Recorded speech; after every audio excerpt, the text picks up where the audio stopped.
Hello nerds, welcome back to episode WNN, your source for the music and music production news. We got quite a few things to talk about today. New plugins, MOOG got cancelled, machine update, and more. Before we get started, make sure to like button, subscribe if you're new here. And our first story, I am sick. This can only go well. Do I look sick? Do I look crazy? In our second story, we have a very niche plugin here called VOTT. It's basically OTT, but for vocals specifically. I know you're ready to write this off. I was at first too, but there might be something here. Okay, says plugin sing here. Intro price $19.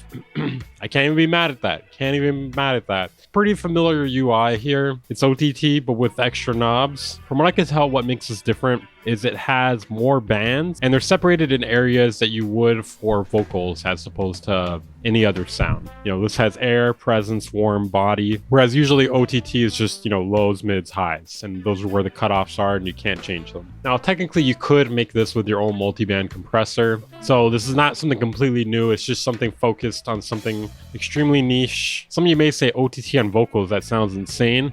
No, I mean, I could see it with, like, you know, if you're doing it like a little bit or something. You may want to do it a lot if you're doing like some hyper pop vocals or something a little more distorted. But yeah, I mean, keep in mind, you can do this at any amount you want. You can have the mixture knob at like 20% or less.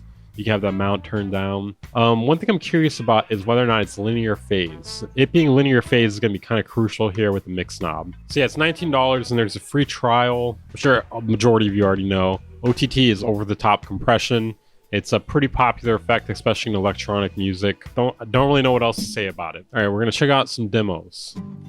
When the whippoorwill's gone and evening is night, I hurry to my blue. When the whippoorwill's gone and evening is night, I hurry to my wintertime, dim light. Wintertime. So from what I could tell here, they're using it pretty subtly. This is not over the top OTT here. This is like, you know, 20% OTT if I had to guess. I will say this, I did find the choice of genres here interesting. I thought they were going to be doing something a little more aggressive as opposed to some acoustic slop. So these features are a little bit interesting here. Zero latency for live and production. I don't see anything about linear phase, especially with the fact that it's zero latency. Makes me think there is not linear phase, which may make the mix knob sound funny when you use it. I'm not 100% certain. In our next story, Native Instruments has updated Machine to 3.1.0, and it looks like they've added user chord functionality as well as upgraded DAW integration with Ableton Live. With user chords, you can create your own chord sets and share it with machine users. And they've updated DAW integration scripts for Ableton 12 and 11. They've also done a few fixes, fixing the plugin scanning, plugin UIs, pattern editor, Ableton link issue, etc. In our next story, we have something a bit interesting. I was reading an article earlier, like I do, and apparently TikTok users are planning to take over YouTube Shorts for a day and post brain rot on there. Now, the first thing I thought when I saw that is what, they're trying to ruin the platform, and it turns out they're trying to save it. They're trying to make it good. TikTok plans to colonize YouTube Shorts and brain rot app takeover. I'm dying. So this will be taking place on March 25th. So they want to flood their rival with brain rot content. Now, I'm not sure how many of them are aware of this, but a lot of people that post on TikTok also post the same content on YouTube Shorts. Not a majority, but a good amount for sure. So this is a clip here.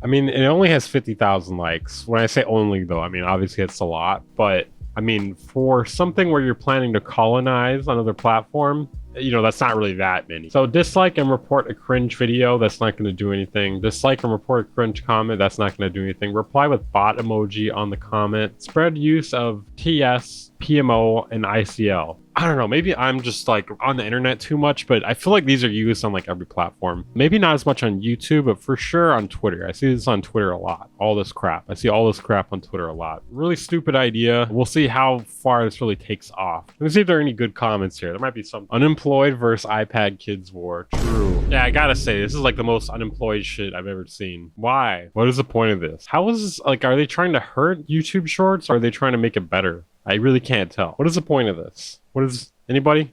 Let me know down in the comments. What is the point of this? And our next story, I want to have a quick talk here. It's very important. It's one of the most important things we need to talk about. There's been a lot of Serum 2 content lately. And I just want to say, if you're making pictures of boobs, videos of boobs, dicks, stuff like that, I need you to get out, all right? That's awful. That is insanely lowbrow content. I can't imagine who would enjoy that kind of stuff. All right, I'm just kidding. Keep it coming. Keep it coming, guys. Send it, you know what? Send it directly to me, actually. Send it directly to me, all right? Keep it coming, all right? All right? In our next story, ZYNAPTIQ has released a new plugin known as Balance, and it balances things, I guess. So it has the usual good-looking UI that you get from ZYNAPTIQ plugins. I'm not gonna lie, though. I'm not sure how useful this one is. I don't know. Very situational. Very situational. So it does global EQ curve shaping, and it is a 16-channel smart equalizer. It controls overall frequency distribution of your audio. It adjusts itself to match your audio to a target EQ curve you set. Yes, you heard that correctly. It is a match EQ plugin. Hopefully it goes in a little bit further than that. I don't want to just match things to other things. You know, that's kind of boring. Put any source in its place near instantly. Rebalance a full mix. Now, they're really saying it with their chest here. Whether you're a mix engineer, sound engineer, content creator, recording, re-recording mixer, composer, or music producer, Balance is for you. You, guy who doesn't do music production, guy on the street, guy who watches my videos for no reason at all. This is for you, goddammit. This is for you. Now, it's 89 USD. Intro price, normal price $149, and there is a trial. They're not making this sound very impressive, in my opinion. From what I can tell, watching other people use this plugin, it seems to be for adjusting to a curve, and you can set what the curve is. It just doesn't, I don't know, it doesn't seem super useful to me. I don't know. It's not really like game changing or anything. I don't know. It feels like the sort, like a feature for a plugin, but it doesn't feel like it should be a whole plugin itself. Maybe I'm wrong, though. I don't know. Well, would you guys use this for something? I can't really imagine a world where I would want to pay money for this. Okay, so I guess this is where it could be kind of useful. Let's say you have a bass guitar and you could shape the bass guitar to the preset bass guitar here. And our next story here, Splice has added something known as the Splice mic, because that sounds like something you need for sure. If there's one thing we don't have enough of, it's things to sketch your ideas on, DAWs, phone DAWs, phone apps. There's not enough phone apps out there. Not enough. We need more of those. So you can record and layer vocals, instruments, or any sounds that inspire you directly into Stack. For those of you that don't know, Stack is essentially a way to stack a bunch of loops from Splice together. So I guess it's better to have this feature than to not have this feature if you're going to be the type of person to use Stack. I can't think of too many people that use Stack. You know, maybe like vocalists might use Stack. But honestly, just get a real producer or learn how to produce. I mean, it's fine, but I just feel like this is going to like lead to more slop. You know, we're going to get more slop just thrown together crap. Nothing like really original sounding. But hey, you know, it's cool. It's cool. Just, you know, it's geared towards slop. Let's be honest here. Our next story, Yuhi has taken their free synth known as TYRELL N6 and they have updated it. It is a free download and they've added a bunch of new compatibility, including clap support, VST3 support. They've revamped the preset library. If you guys are interested in what it looks like this. Extremely similar to Subtractor. I'm not sure if you guys are familiar with Reason, but this is so similar to Subtractor. And there's honestly probably a reason for this. I don't know what it is. Like maybe the same people designed it. Maybe one of them is based off the other. Not sure. I tried to Google it real quick. I gave up pretty quickly though. There's probably a reason for this. Somebody give me the answer down in the comments. In our next story here, MOOG has actually indefinitely suspended the production of the Subsequent 25. Subsequently, they have indefinitely suspended the production of the Subsequent 25. Do you get it? Do you fucking get it? Sorry. They will still offer maintenance and repairs for existing Sub-25 owners. You know, does this have something to do with it being sold off? Probably. Yeah, probably. This has something to do with Moog being sold off and them closing the production facility, in my opinion. Okay, guys, that is it for this episode of WNN, your source for the music and music production news. Make sure to hit the like button, subscribe if you're new here to stay up to date with the music and music production news. I'll see you guys next time.